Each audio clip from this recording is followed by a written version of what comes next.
What's going on, guys, and welcome back to another episode in my Football Manager series. This is episode number 39. And today we're returning with two big games against West London sides as we face Chelsea at home in the FA Cup quarter-final, then a crucial battle at Craven Cottage in the Premier League as well. Before we get to the games though, shall I know what you're getting on off camera. And of course, in the last episode, one of my favourite episodes to produce in this series, you saw the fantastic triple header. The late winner against MK Dons in the 5th round of the FA Cup send us through to face Chelsea today. The 1-1 draw, more late drama against Arsenal at Carrow Road, and of course the 4-0 demolition job in Switzerland as well. Just the two games off camera, and as you can see, back-to-back wins for the Canaries as we extend our unbeaten run. Starting with a big 3-1 victory on the South Coast against Southampton. Brewster, what a season he is having, and what has he got to do to get a call up to the national side?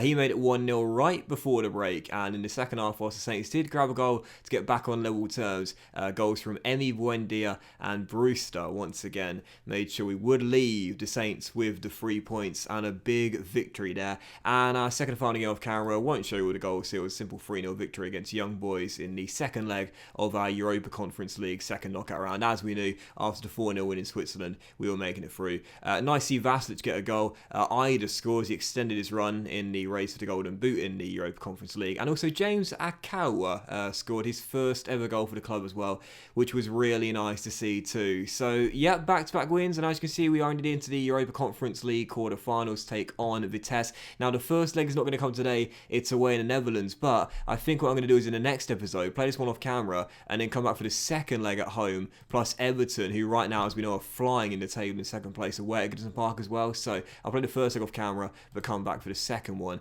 But yep, today we've got the FA Cup quarter-final against Chelsea, and as you know, we've never reached Wembley in the entire series. We've been to the quarter-finals of the FA Cup 3 times.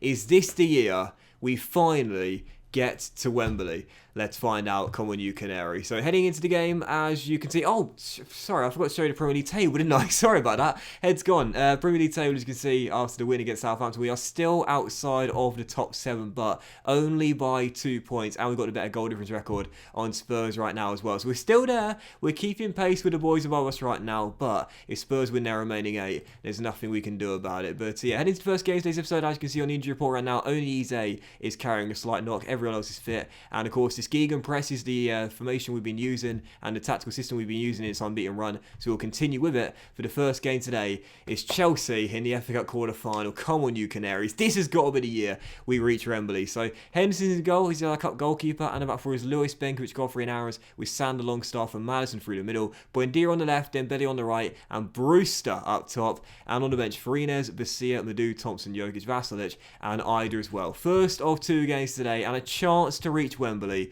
Is it third time lucky? Come on, you Canaries. In the first season, it was Leicester City. Last year, it was Everton. This year, is it going to be Chelsea? Well, let's hope not. And I'm going to say to the boys here, passionately, and still some passion in the lads here. The media have given you a lot of credit lately, so go out there and put on a worthy display. Surely this is the year we reach at least a cup semi-final, if not the final in itself. Come on, Norwich. So first highlight, falling to the Blues, it seems. As Leon Bailey sends it along and Haaland is through. And oh wow, that is a rare sight. Haaland one-on-one and fails to hit the target. Last year, 40 goals in the Premier League. Always scores against us, but fails to test Dean there. That's a big let-off. At half-time, still deadlocked at 0-0. I see Chelsea have got 4 players on bookings right now. And, well, we're not doing too badly out there, are we? Whilst we might have surrendered a clear-cut chance. Other than that, we've stood pretty firm against them. What I'm going to say to the boys at the break here is you've been unlucky so far, but I will individually criticise Brewster up top.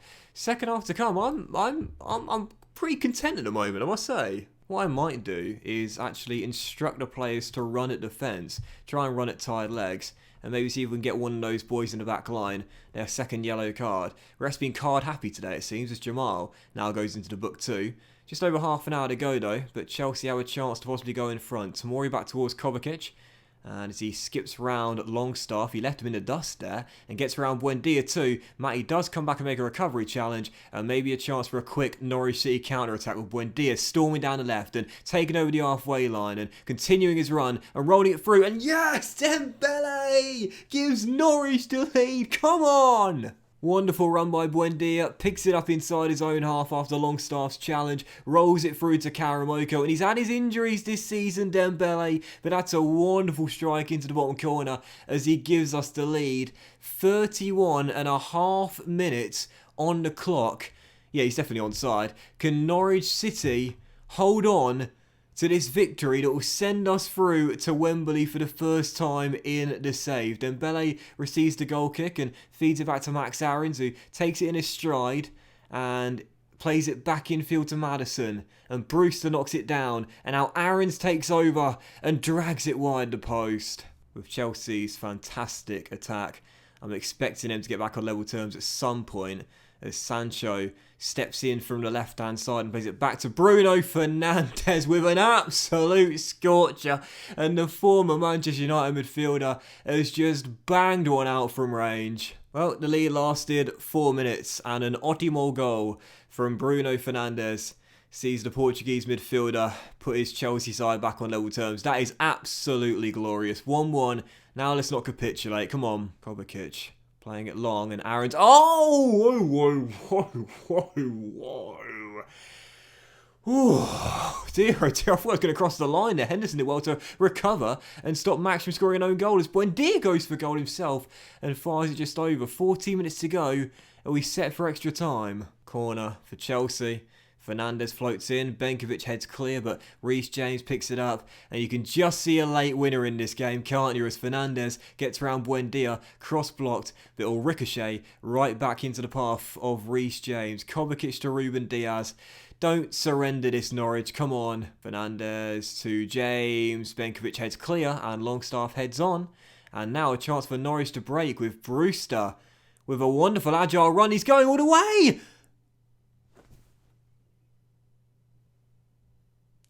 Yes! Oh, what a run from Brewster. Took you long enough, mate. Jesus. 80 quiet minutes and possibly pops up with a game winner. 25 goals for the season. Southgate, give him a bloody call-up.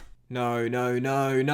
What a touch. Oh, Dean, what a save. Oh, wow, I've just missed a red card. I was making a change. Thompson coming off for Maddison and Tagliafico has just been given a straight red card, and that will do it. Norwich City are heading to Wembley, finally.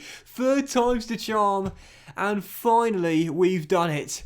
Into the FA Cup semi-finals, and I'll passionately say a very nice victory. Well done. Sort of killed the mood a little bit there. But Norwich City have finally do it, and Rian Big Game Brewster once again has done it for us. Oh, a nice little achievement there in the bottom right-hand side.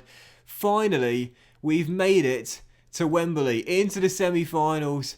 3rd time lucky, absolutely buzzing. And the Canaries are chirping loud and flying high. We had a really poor run of form, but since the turn of the calendar year, we have been absolutely sensational. Just one loss since 2024 began. The unbeaten run is 1, 2, 3, 4, 5, 6, 7, 8, 9, 10, 11, 12, 13, 14. 14 games unbeaten for Norwich City, and just one loss in 15, 16, 17, 18, 19 games as well. Canaries are absolutely on fire right now. And before our second and final game, there is an international break, but before that as well, we do have the FA Cup semi-final draw as well, who will see who will be taking on in the final 4 at Wembley. 1st place booked at Wembley in the series. Absolutely delighted. 5 seasons, but finally we've done it. There's Liverpool, Spurs and Watford in the hat.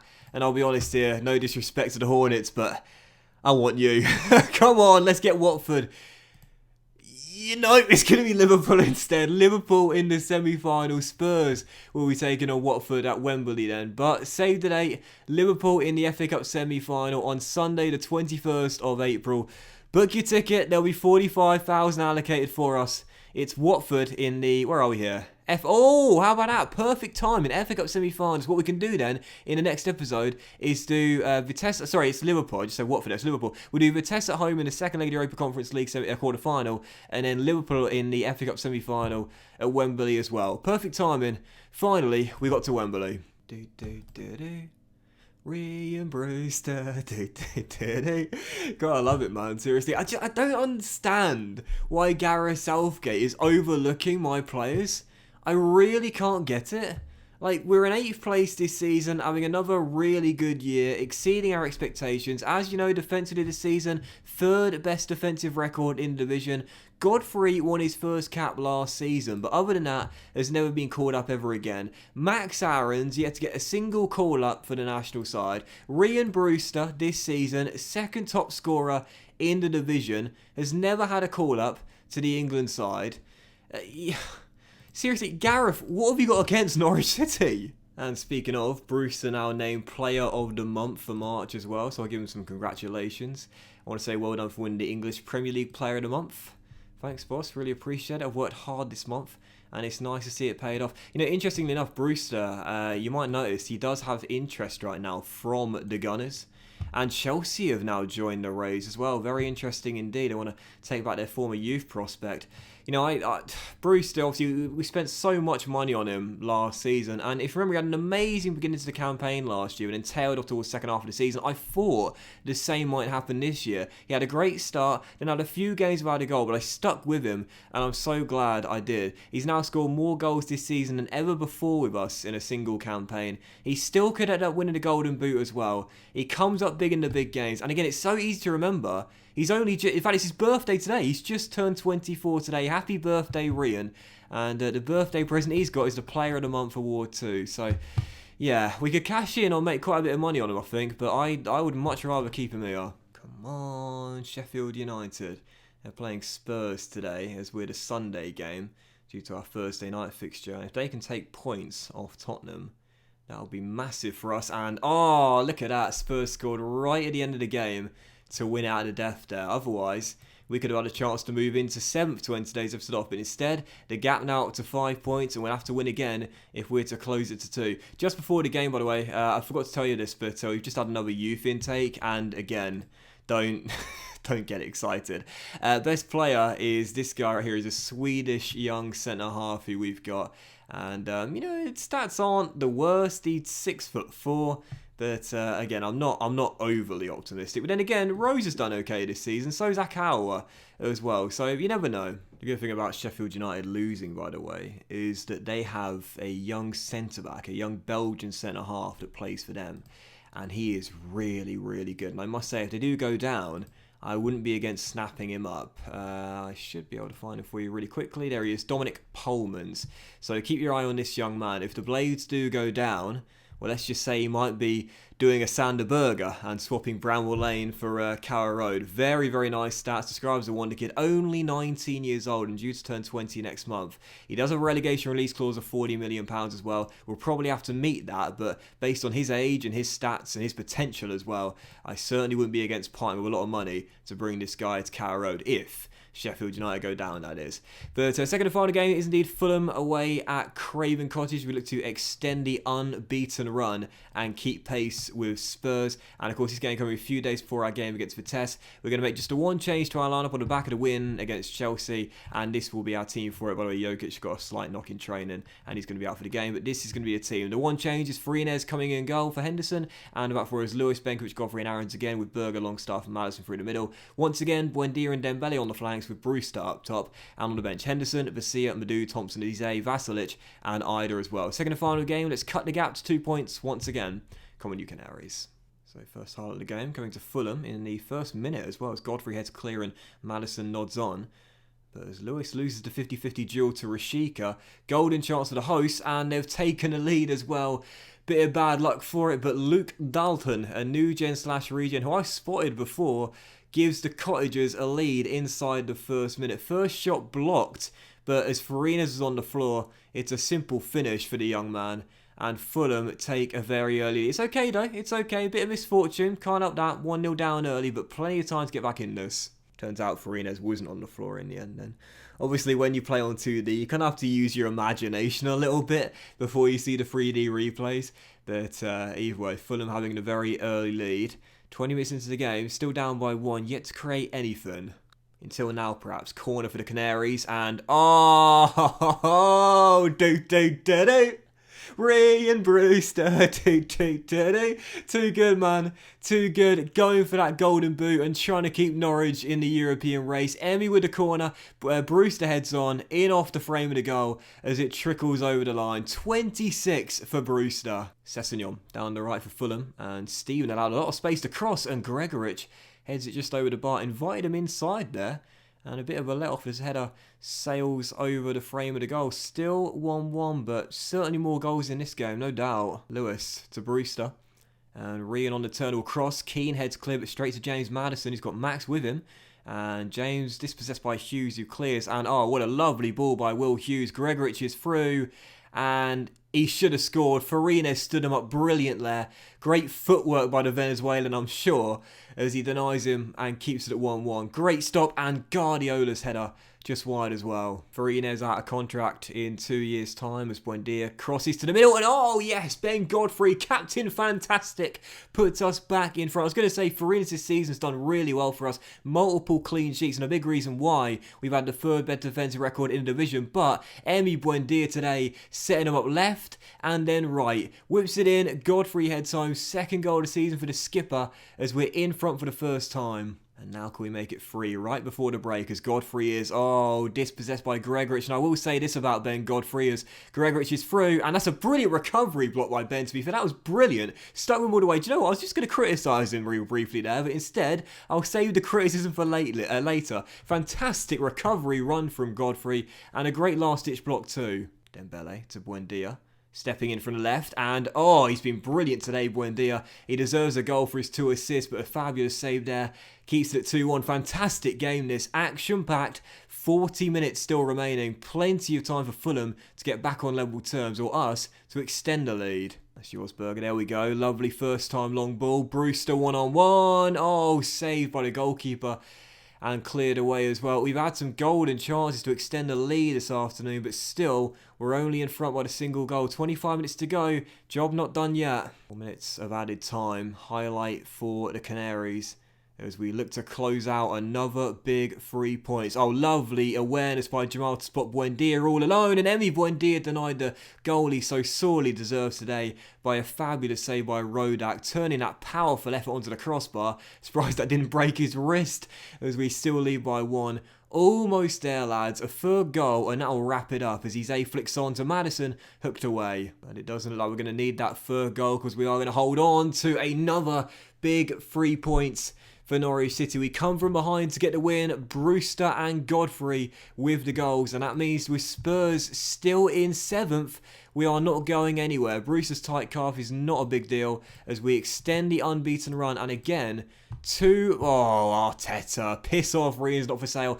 2 points remains the gap. 7 games to go. We've got the better goal difference record as well. We are going nowhere in this race for that 7th and final European spot. Spurs, you can't slip up because we'll be overtaking you if you do just that. But that was today's episode of the Football Manager series, guys. So big thank you for watching. Really hope you have enjoyed it. And if you did enjoy today's episode, please drop a like. Much love to you all. Have a fantastic day. And I'll return in the very next episode with games against either Vitesse and Liverpool in our first ever FA Cup semi-final, or Liverpool and Everton away if we win the first leg against Vitesse away in the Netherlands comfortably. If we have a tough tie there, we'll come up for the second leg. Otherwise, we'll play Liverpool and Everton, or Vitesse and Liverpool. We'll find out in the next episode. But have a great day, guys. Much love to you all. And I'll see you for the next episode, regardless of what it is, a massive one, very soon.